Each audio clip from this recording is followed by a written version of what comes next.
vai piorar. A coisa não vai ficar boa. O tempo já está louco, o tempo que eu falo é clima. Já está tudo doido, já está faltando um monte de coisa, dificuldade de dinheiro e por aí vai, né, irmão? Tirou da cabeça, vou mudar de país, tira da cabeça, bota no ombro, porque é tudo doido.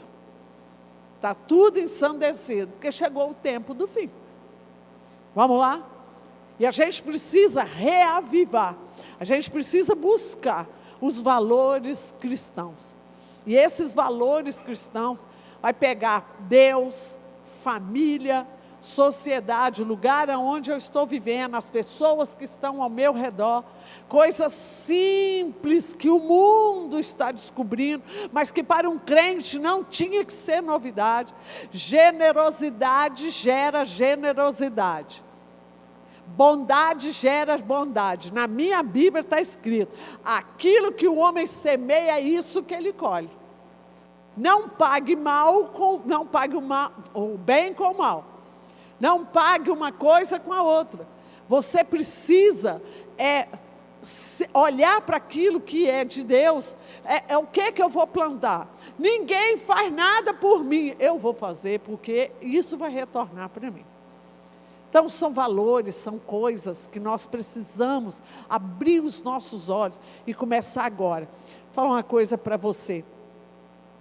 Não acha que se você viver de qualquer forma e de qualquer maneira hoje, quando você for adulto ou chegar, quem é jovem aqui, chegar numa certa idade, vai ter conserto, não. Porque só se abrir ao trabalhar do Espírito Santo. Então é agora, é aqui e agora, porque pode não dar tempo. Pode amanhã não dar tempo mais. Pode amanhã não ser o dia que vai dar para consertar alguma coisa. Então começa aqui agora. Começa a plantar agora, porque aí vai colher. Vamos lá, valores cristãos. Vamos começar pelo envolvimento pessoal com Deus. E o envolvimento com Deus começa na adoração. E a palavra de Deus fala lá em Deuteronômio 6, ele fala o seguinte, 4, 5. Ouça, ó Israel, o Senhor é nosso Deus, o Senhor somente. Você deve amar o Senhor nosso Deus de todo o coração, de toda a alma e com toda a sua força. Amar a Deus sobre todas as coisas. Deus é a pessoa mais importante na nossa vida. E uma das coisas que nós precisamos aprender é retornar a Deus em adoração. E quando eu falo retornar a Deus em adoração, é estar com Deus, pela presença de Deus, pela pessoa de Deus. E eu falo até para os adultos que estão aqui, porque uma das coisas difíceis da gente ver na igreja, são pessoas que querem a Deus, para estar lá na sala do trono, desfrutando da presença de Deus. Ir até a Deus, por quem Deus é, adorar a Deus, porque Ele é supremo, excelso, maravilhoso, extraordinário, criador, porque Ele governa o universo, sustenta tudo com a palavra do seu poder, e a Deus para adorar, se prostrar, se rasgar, se entregar na presença do Senhor. Isso é adoração. Pode envolver música? Pode. Não necessariamente, mas muitas vezes a música nos leva até a Deus. Mas músicas que centram na pessoa de Deus. E se envolver com Deus também passa pelo conhecimento da palavra. Presta atenção que eu vou te falar. Não é ler a palavra enquanto estar na igreja. Não é ler para cumprir um esquema de leitura bíblica, é conhecer a palavra de Deus, para que ela dirija, ela seja luz para o caminho e lâmpada para os pés. Eu fui criado numa família idólatra, né?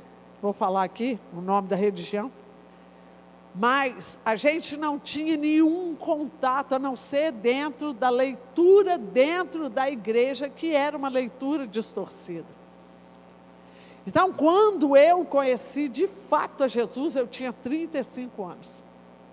E se eu conhecesse a palavra antes disso, a ignorância dos meus pais, que achavam que tinham valores cristãos, mas não conheciam a palavra, como a gente deveria conhecer, talvez muitas das coisas a gente não tivesse feito.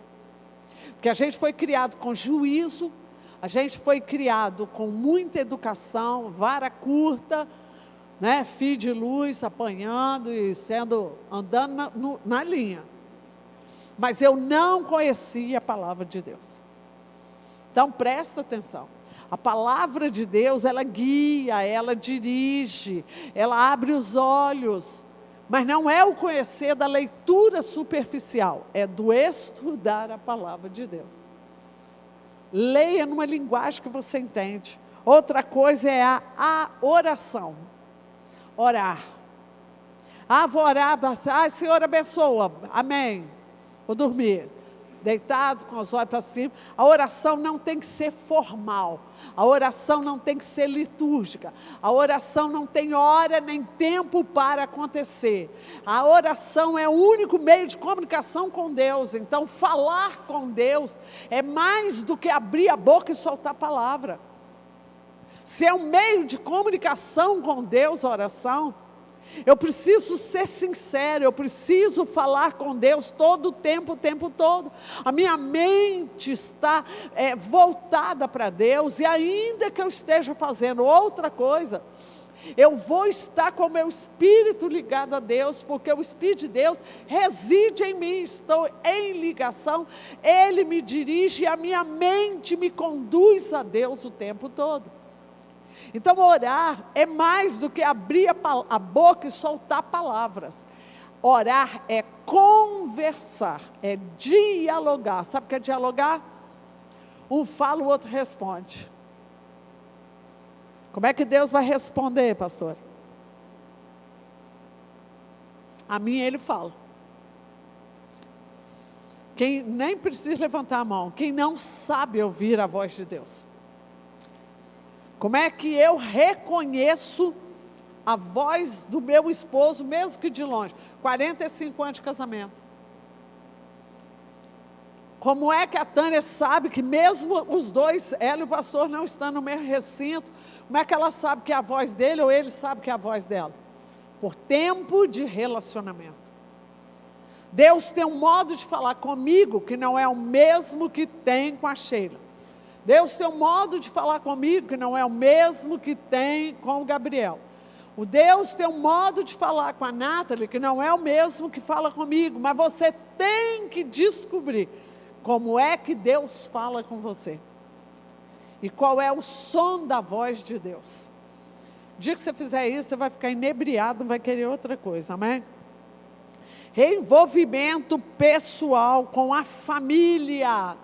Família é tudo de bom, e estão querendo acabar com a família. Uma das coisas que destruiu a família foi a televisão, depois dela só o celular, porque o povo não sabe comer sem antes ficar ali, está comendo, mas está mexendo no celular. Senta todo mundo na mesa, está todo mundo mexendo no celular. Queridos, família é comunhão, é unidade,